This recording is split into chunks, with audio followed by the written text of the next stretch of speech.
تاریخی عمارت ہے، بہت ہی خوبصورت جگہ ہے۔ 1958 میں پہلا الیکشن ہوا یہاں پہ کراچی پریس کلب میں، کرنا صاحب جیسے بڑے لوگ جو ہیں وہ پہلے صدر منتخب ہوئے، اور اس کے بعد ایک سلسلہ ہے ایک جدوجہد کا جو کراچی پریس کلب کا کراچی صحافیوں نے جس طریقے سے اس پریس کلب کو ایک سمجھیے کہ دارالخلافہ بنایا اپنی جدوجہد کا، اور جس طریقے سے یہاں پر ہمیشہ ہی صحافیوں نے ایک تاریخ رقم کی ہے جمہوریت کے لیے، پاکستان کی اساس کے لیے، اور یہ جو پاکستان کے اندر جو چند سمجھیے کہ نشان ہیں، چند استعارے ہیں آزادی صحافت کے، کراچی پریس کلب اس میں ایک بہت ہی روشن مثال ہے، اور یہاں پر آنا ہمیشہ ہی ایک پریویلیج ہے، استحقاق ہے اور خوشی ہے کہ جو میں یہاں پہ آیا ہوں۔ صحافیوں کے مسائل کے حوالے سے تو تفصیلی گفتگو جو ہے وہ پریس کلب کے عہدیداران سے بھی ہوئی ہے اور باقی تنظیموں سے بھی ہو رہی ہے۔ ہم نے پورا سلسلہ کریٹ کیا ہے اور اس میں ہم جو بھی صحافیوں سے متعلق ہمارے معاملات ہیں ان کو ہم چینلائز کر رہے ہیں۔ ایک حصہ ہے جو سہولتیں دینے کا، ان کو بھی ہم نے ایک پورے طریقے سے چینلائز کیا ہے۔ ہم صحافی جو ہمارے دوست ہیں، چاہے پاکستان کے کسی کونے میں بھی ہوں، کراچی میں ہوں یا باقی لاہور میں ہوں یا پشاور میں ہوں، کوئٹہ میں ہوں، ان تمام دوستوں کو، اس کے علاوہ جو چھوٹے اضلاع کے لوگ ہیں، ہم تمام جگہوں کے اوپر جو ہماری صحافتی برادری ہے اس کو سہولتیں دینے کے لیے پرعزم ہیں۔ اور جو وزیر اعظم صاحب کے دونوں بڑی اسکیمیں ہیں ہماری ہاؤسنگ کی اور اس کے ساتھ ہمارا جو کامیاب جوان پروگرام، دونوں میں صحافیوں کے لیے ایک اسپیشل پیکیجز جو ہیں وہ ہم انٹروڈیوس کرا رہے ہیں تاکہ ہم اپنے جو صحافی ہیں ان کو ہم تگڑا کر سکیں۔ اور خصوصاً میری آگے بات ہو رہی تھی پریزیڈنٹ صاحب سے، میں یہ سمجھتا ہوں کہ ابھی ہمیں ڈیجیٹل جو صحافت ہے، جرنلزم ہے، اس کی ٹریننگ کے لیے اور اس کو ہمیں اپنے دوستوں کو مضبوط کرنا ہے، اور اس کے لیے ہم یہ کر رہے ہیں کہ ہم نے ابھی کراچی پریس کلب کو بھی میں نے آفر کی ہے کہ آپ اگر شارٹ کورسز کرانا چاہیں صحافیوں کے تو ہم اس کو مکمل طور کے اوپر یہاں پہ آپ کے ساتھ ایک پارٹنرشپ کریں گے، اور یہاں پہ کیونکہ تمام صحافی یہاں پہ آتے ہیں تو بہت اچھا ہوگا کہ ہم ایسا یہاں پہ ایک نظام بنا سکیں جس کے ذریعے ہم اپنے جو صحافی ہیں ان کو جو شارٹ کورسز ہیں ڈیجیٹل میڈیا کے وہ ہم کروا سکیں، اور اس کے لیے ہمیں پوری طرح پرعزم ہے کراچی پریس کلب کے ساتھ کام کرنے کو۔ جہاں تک اوور آل ملک کی سیاسی صورتحال کا تعلق ہے، الحمدللہ بجٹ میں ایک ابتدائی طور کے اوپر جو ایک جھگڑا لڑائی ہوئی، اس کے بعد معاملات معمول پہ آ گئے ہیں، اور یہ جو ہوا ہے ظاہر ہے کہ وہ اچھی روایت نہیں ہے اور ہونا نہیں چاہیے، لیکن ہوتا یہ ہے کہ ایک بہت سارا سینٹیمنٹ ہائی ہوتے ہیں کئی دفعہ اور غلطیاں ہو جاتی ہیں۔ میں اس کی طرف نہیں جاؤں گا کہ کس کی کیا غلطی تھی، کیا کیا، کیوں ہوا، لیکن ہمارا انٹرسٹ یہ ہے کہ پارلیمان کو مضبوط کیا جائے، اور پارلیمنٹ مضبوط ہوگی اگر آپ فیصلے پارلیمنٹ کے اندر لے کے آئیں گے۔ مجھے بہت ہی افسوس ہے کہ جو الیکٹورل ریفارم جیسا اہم معاملہ ہے اس کے اوپر لیڈر آف دی اپوزیشن نے فیصلہ کیا ہے کہ وہ پارلیمنٹ کے اندر اس معاملے کو نہیں لے کے آئیں گے بلکہ پارلیمنٹ سے اس کو باہر طے کرنا چاہتے ہیں۔ اور وہ کیوں طے کرنا چاہتے ہیں؟ کیونکہ لگتا یوں ہے کہ شہباز شریف صاحب کی جو کنٹرول ہے اپنی پارٹی کے اوپر وہ مستعار لیا ہوا، وہ ان کے اپنے پاس نہیں ہے، وہ کنٹرول نواز شریف صاحب اور مریم نواز یہ ایکسرسائز کرتی ہیں، اور اس کی وجہ سے یہ ہو رہا ہے کہ شہباز شریف اپنے فیصلے کرنے میں آزاد نظر نہیں آتے، انہیں کسی نہ کسی کا کندھا چاہیے ہوتا ہے اپنے فیصلوں کے لیے، لہذا کبھی وہ فضل الرحمان صاحب کا کندھا استعمال کرتے ہیں، کبھی وہ بلاول صاحب کا کندھا استعمال کرتے ہیں، کبھی وہ کسی کا کندھا استعمال کرتے ہیں، خود فیصلے وہ نہیں کر سکتے۔ اب بھی میں سمجھتا ہوں کہ جو 49 اس وقت ہمارا مسئلہ کیا ہے، جو وزیر اعظم صاحب بار بار کیا بات کرتے ہیں، عمران خان، دیکھیے سب سے پہلے تو عمران خان وہ شخصیت ہے جنہوں نے یہ کیا کہ کرکٹ کے اندر انڈیپینڈنٹ امپائرز لے کے آئے، اور انہوں نے ایک پورا میکنزم کریٹ کیا کہ کرکٹ کے اندر ایک ایسے ہم امپائر لے کے آئے تھے جس کے اوپر تمام لوگوں کا اعتبار ہو، اعتماد ہو، اور انہوں نے ویسٹ انڈیز جیسی بڑی ٹیموں کے خلاف بھی انڈیپینڈنٹ اور نیوٹرل امپائر کے ساتھ کرکٹ کھیلی. وہ یہی بات الیکشن میں کرنا چاہ رہے ہیں. وہ کہتے ہیں ہم ہر الیکشن کے بعد سارے جو ہارنے والا ہے وہ کہتا ہے میں نہیں مانتا، اور ہر الیکشن متنازع ہوتا ہے. تو کیوں نہ ہم ایک ایسا نظام وضع کریں جس میں ہارنے اور جیتنے والا دونوں کہیں کہ نہیں جو نتیجہ آ گیا ہے وہ بالکل صحیح ہے. اب اس کے اوپر ہم نے 49 پوائنٹس کے اوپر مشتمل اپنا مسودہ پارلیمنٹ میں جمع کروایا جو لاسٹ اکتوبر سے پارلیمنٹ کے اندر ہے. لیکن انفارچونیٹلی اس کے اوپر اپوزیشن نے اپنے جو بیانیہ ہے یا نیریٹو ہے یا جو جواب ہے یہ اپنی سجیشنز ہیں، اپوزیشن کی جو تجاویز ہیں وہ پارلیمنٹ میں آنی چاہیے تھی. لیکن اب ہم سن رہے ہیں کہ وہ کہتے ہیں کہ ہم آل پارٹیز کانفرنس کریں گے جو پارلیمنٹ کے اوپر وہ بالا تر ادارہ بنانے کی کوشش کریں گے. آپ ایک پارلیمان کے بل کے اوپر اگر پارلیمنٹ کے باہر غیر منتخب لوگ جن میں فضل الرحمان صاحب جیسے لوگ شامل ہیں جن کی دلچسپی ہی یہ ہے کہ سسٹم کو الٹا جائے، ان کے اوپر رلائے کریں گے اور اس سلسلے کو اور آپ پارلیمنٹ کو کمزور کریں گے تو اس سے جمہوریت کمزور ہوگی. لہذا ایک طرف آپ کہتے ہیں ووٹ کو عزت دو، دوسری طرف آپ ووٹر کو ٹھوکر مار کے آپ پارلیمنٹ سے باہر چلے جاتے ہیں. اسی طریقے سے جو یہاں پہ سندھ میں بلاول بھٹو صاحب نے سب سے پہلے اس کی حمایت کی ہے. ایک طرف آپ جمہوریت کے چیمپئن بنتے ہیں لیکن جب بھی کوئی جمہوری سوچ کی بات آتی ہے آپ کو نظر آئے گا کہ سب سے پہلے پیپلز پارٹی اس کی مخالف کھڑی ہوگی. چاہے وہ سندھ کے اندر آپ دیکھیں کوئی جمہوریت تو نہیں، یہاں تو ڈکٹیٹرشپ نافذ ہے جمہوریت کے نام کے اوپر. اور اسی وجہ سے یہاں پہ جو لوگ ہیں ان کو وسائل میں ان کا حق نہیں مل رہا. میں جب بات کرتا ہوں کہ دیکھیے کراچی کے جو لوگ ہیں اور بدین کے لوگ ہیں، ہمارے باقی لاڑکانہ کے لوگ ہیں، یہ جو اضلاع جو ہیں ان میں اربہ روپیہ اگر آیا تو گیا کہاں؟ جو پیسہ بھی ہم نے سندھ سرکار کے حوالے کرتے ہیں وہ پیسہ یا دبئی سے برآمد ہوتا ہے یا کینیڈا سے برآمد ہوتا ہے یا یورپ سے برآمد ہوتا ہے. تو آخر یہ اکاؤنٹیبلٹی کا کوئی طریقہ تو بنانا پڑے گا نا.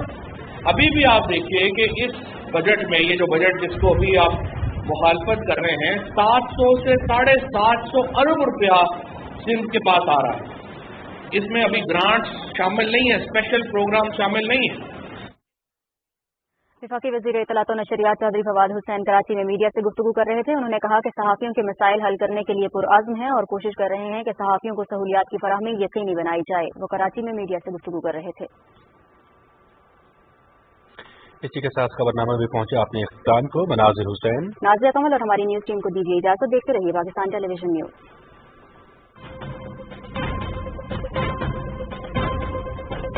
ہوئی سیاسی تخت نشینی کی لڑائی کا حصہ ہے اور یہ وہ جو بچے ہیں ان کے یہ وہی مغلوں کے ناخلف بچے تھے جنہوں نے سلطنت تباہ کر دی، یا پھر جو ہماری سلطنت جو خلافت کی تھی ان کے جو ماحول تھا جس کے اندر یہ سارے لاڈلے شہزادے یہ بیچارے پاکستان کی سیاست نہیں کر سکیں گے، نہ ہی کر سکتے.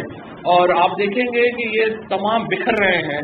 اور اس وقت پاکستان کا اگر کوئی لیڈر ہے وہ عمران خان ہے جو ایک کلیئر پالیسی، آپ نے دیکھا کبھی اس سے پہلے کسی لیڈر نے اس طرح کی کلیئر پالیسی نہیں دی ہے افغانستان کے اوپر کہ جناب دیکھیے ہماری حد یہ ہے، اس سے آگے ہم جانے کو تیار نہیں ہیں، ہم بیسز دینے کو تیار نہیں ہیں، ہم آپ کو ڈرونز کے اوپر حملے کرنے دینے کو تیار نہیں ہیں. اسی طریقے سے ہماری امت مسلمہ کے اندر جو پوزیشن ہے آج پاکستان کے پاسپورٹ کی جو عزت اور قدر ہے وہ کبھی اس سے پہلے تاریخ میں نہیں. ہم نے معیشت کو آپ دیکھیے ایک ایسی معیشت کو جو گری ہوئی تھی اس کو اٹھا کے 4% کے اوپر الحمدللہ ہم نے گرو کیا اور اس سال ہمیں پوری امید ہے کہ ہم 6% کے اوپر انشاءاللہ اس کو لے کے جائیں گے. اور اس سے جو ہمارے شوکت ترین صاحب اور باقی دوست ہیں وہ تو انشاءاللہ اس سے بھی بڑی جو ہے وہ باتیں کرتے ہیں. آگے جس طریقے سے ہم چل رہے ہیں ہماری معیشت کو اور ہم تیزی سے اوپر لے کے جائیں گے. تو انشاءاللہ مجھے پوری امید ہے کہ اس بار تو کراچی کا شہر پی ٹی آئی کا شہر ہے अगली दफ़ा पूरा सिंध इंशाल्लाह PTI का सिंध होगा और वफाक के साथ खड़ा होगा सिंध, और इंशाल्लाह एक ऐसी हुकूमत हम सिंध में आपको देंगे जिससे आपको एक स्टाफ डिफरेंस लगेगा कि कैसे एक बुरी हुकूमत से अच्छी हुकूमत का सफ़र होता है। बहुत शुक्रिया। वफाकी वज़ीर इत्तलात व नशरियात चौधरी फवाद हुसैन कराची में मीडिया से गुफ्तगू कर रहे थे। उन्होंने कहा कि सिंध की हुकूमत अवाम के मसाइल को हल करने के बजाय तनकीद पर मुश्तमिल सियासत करती है, और उन्होंने कहा कि सिंध हुकूमत अवाम पर पैसा खर्च नहीं कर रही। इंतखाबी इस्लाहात के हवाले से बात करते हुए उन्होंने कहा कि इंतखाबी इस्लाहात पर पार्लियामेंट से हटकर कोई भी फोरम गुफ्तगू के लिए मौजूद नहीं है। ऐसा इंतखाबी निज़ाम लाना चाहते हैं जिस पर कोई उंगली न उठा सके। पार्लियामेंट को कमजोर करना जमहूरियत को कमजोर करने के मुतरादिफ है। उन्होंने वज़ीर आज़म इमरान खान के हवाले से भी बात की और कहा कि वज़ीर आज़म इमरान खान को चैलेंज करने वाले अपनी कारकर्दगी पर एक नजर डालें। वो कराची में मीडिया से गुफ्तगू कर रहे थे। वफाकी वज़ीर इत्तलात व नशरियात चौधरी फवाद हुसैन ने कराची में मीडिया से गुफ्तगू करते हुए कहा कि हमने तबाहाल मईशत को इस्तेहकाम की जानिब गामजन किया, मुल्की मसाइल को हल करने के लिए पुरअज़्म हैं और वज़ीर आज़म इमरान खान की क़यादत में मुल्क तरक्की की राह पर गामजन है। 148 क्या कहता है? आर्टिकल 148 कहता है कि the provincial government shall devolve political, financial and administrative authority to the district government. अब इसमें क्या गलत है? आप बताइए मुझे कि 750 अरब रुपया आपको मिल रहा है, क्या कराची का हक नहीं है कि उनको उसके हिस्से और जुस्से के मुताबिक जो है वो फंड में दें? क्या घोटकी का, लड़काना का हक नहीं है? आप घोटकी के नाम के ऊपर सारे पैसे ये वहां पे लेते हैं तेल और गैस की मद में। मुझे बताएं, आज घोटकी का जितना पैसा घोटकी के नाम पे लिया है मुराद अली शाह एंड कंपनी ने, घोटकी को तो पैरिस होना चाहिए था। तो मुझे बताइए वहां की क्या हालत है? 90 अरब रुपया लड़काना के ऊपर लगा है। मुझे आप बताएं लड़काना की इस वक्त क्या सिचुएशन है? तो ये कहना कि पैसे सारे मेरे पास आएंगे और मुझसे कोई नहीं पूछेगा, जाहिर है कि ये सिलसिला नहीं चलेगा। और फिर जब आप पे केसेस बनते हैं फिर आप चीखें मारते हैं। तो मेरा ये ख्याल है कि ये मैंने तो पहले भी मुराद अली शाह से तो हमारा मुतालबा ही नहीं है, क्योंकि उन्होंने तो ऐसा कुछ करना ही नहीं है, क्योंकि हमें पता है जितने पैसों के ढेरों पे वो बैठे हुए हैं वो क्यों करेंगे। हमारा मुतालबा तो सुप्रीम कोर्ट से है कि सुप्रीम कोर्ट आर्टिकल 140 से नाफिज करवाए पाकिस्तान के अंदर और सिंध के अंदर। और दूसरी मैं एक बात भी वजाहत कर दूँ, 100% यही कानून पंजाब में और खैबर पख्तूनख्वा में नाफिज होना चाहिए और हो रहा है। फर्क क्या है सिंध में और पंजाब में और खैबर पख्तूनख्वा में? पंजाब ने पूरा नया लॉ, शहबाज शरीफ साहब ने आके ये लॉ खत्म किया, वहाँ प्रोविंशियल फाइनेंस कमीशन अवार्ड नहीं हो रहा था। पंजाब ने ये पूरा लॉ बना के करके वो इस साल उसको कह रहे हैं कि हम सितंबर में इसको इम्प्लीमेंट करेंगे। खैबर पख्तूनख्वा ने पहले इम्प्लीमेंट कर दिया प्रोविंशियल फाइनेंस कमीशन अवार्ड। तो फर्क ये है कि वहाँ की हुकूमतें कह रही हैं हम करेंगे, सिंध हुकूमत कह रही है हम करेंगे ही नहीं, ये पॉसिबल नहीं है। इसलिए मैं सुप्रीम कोर्ट को कहता हूँ कि इसका नोटिस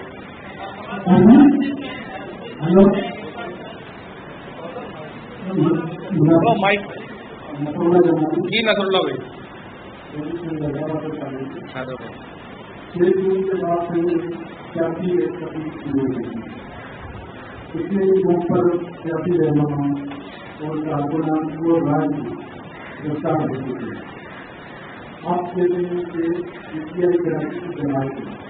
मगर कराची के जो ऊपर थे वो इस वक्त शहरों के हाथ में है और आप कहते हैं कि इसमें सिंध की जाएगी, मगर सिंध पुलिस के साथ सियासी कारखाना के घरों में टीचर एजेंसी जोर जोर से पुलिस की मदद कर रही है।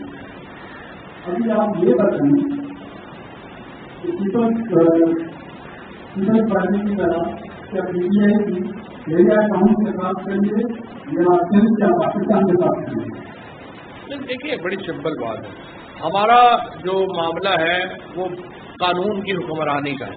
तो कानून की हुक्मरानी जिस तरह भी नाफज होनी है उसके मुताबिक हम चलेंगे, चाहे वो वफाकी इदारे हों या सिंध हुकूमत हो। हम कह रहे हैं आप उन्हें कानून के मुताबिक चलें, हम वो कानून के मुताबिक चल रहे हैं, उसमें तो कोई प्रॉब्लम ही नहीं। सिंध हुकूमत की जो ज़ाहिर पुलिस जो है वो सिंध हुकूमत के अंडर है।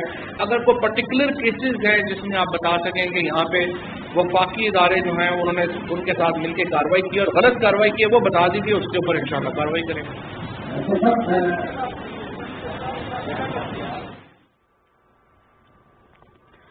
वफाकी वज़ीर इत्तलात व नशरियात चौधरी फवाद हुसैन इस वक्त कराची में मीडिया से गुफ्तगू कर रहे हैं। उन्होंने कहा कि नून लीग और पीपल्स पार्टी हुकूमत पर तनकीद तो कर रहे हैं, लेकिन अपनी कोई भी पॉलिसी लेकर आने से अब तक कासिर हैं। कोई पॉलिसी सामने नहीं लाई गई और न ही कोई अल्टरनेट दिया गया है।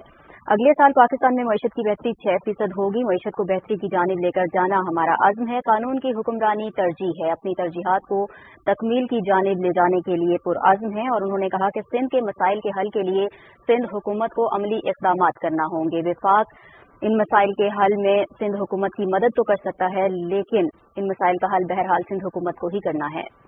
लेकिन पीटीआई की हुकूमत ने सिंध को 1800 अरब रुपया दिया इन्हीं 2 सालों में। उसके बावजूद अगर कराची की हालत नहीं बदल रही है, उसके बावजूद अगर यहाँ पर सड़कें ठीक नहीं है, कचरा नहीं उठाया जा रहा, तो यही तो मैं आपसे कह रहा हूँ कि आप या तो हम इस पैसे को कहें कि नहीं हमने डायरेक्टली लगाएंगे, या फिर आप कहेंगे 18वीं तरमीम के मुताबिक जो है वो एनएफसी अवार्ड और उनके मुताबिक आप दें। सिंध का जो तरक्याती बजट है जो अराउंड 250-300 अरब रुपए का होता है, मुझे आप बताएं कराची को उसमें हिस्सा क्यों नहीं मिल रहा? इसीलिए तो मैं प्रोविंशियल फाइनेंस कमीशन अवार्ड की जो आपको पूरा बता रहा हूँ कि जो होना चाहिए, जिसके नतीजे में डिस्ट्रिक्ट गवर्नमेंट एम्पावर होंगी, वही तो मैंने आपको पूरा फलसफा जो है वो बताया है। और यही इंशाल्लाह इसी फलसफे के ऊपर जहाँ पे हम लोगों को एम्पावर कर सके, 1, 2, 4, 6 लोग ऊपर बैठ के हुकूमत ना करें, आम लोगों को एम्पावर कर सके, उस निज़ाम की तरफ पीटीआई लेके जाना चाहती है।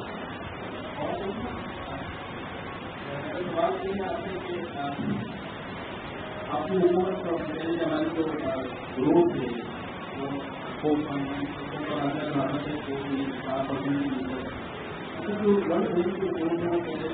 2% है और 2023 जो है 2% पाकिस्तान में वो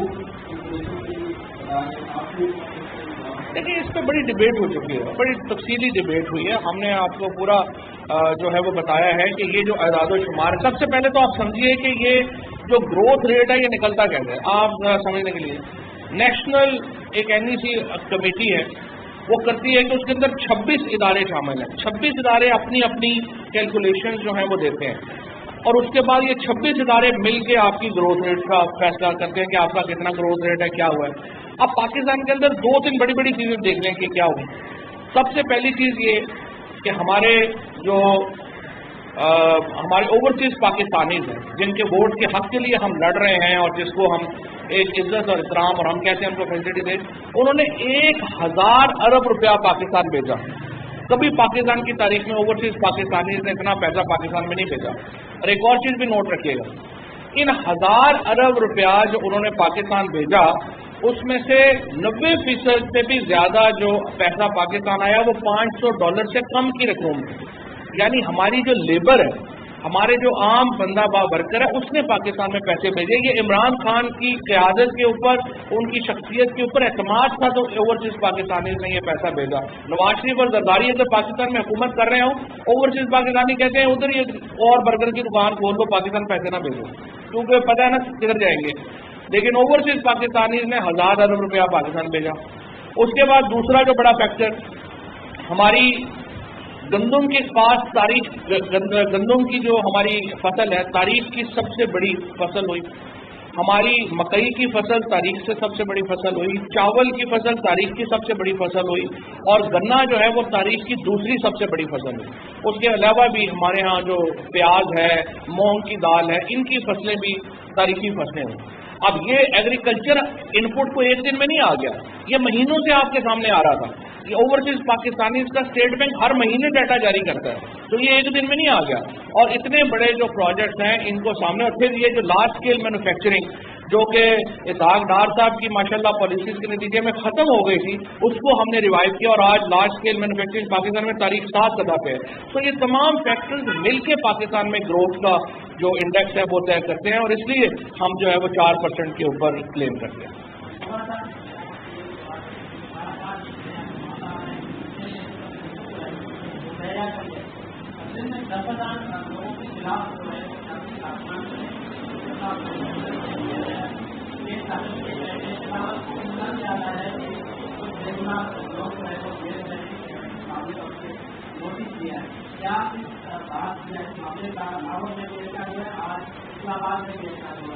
तो معاملے جو ہے وہ پیپر کیا ہے یا وجہ معاملے کا پتہ ہے کہ 10,000 لوگ جو ہے ان کے خلاف جو ہے وہ کیس داخل کیے گئے ہیں یا اصل میں احتجاج جو ہے وہ پہلا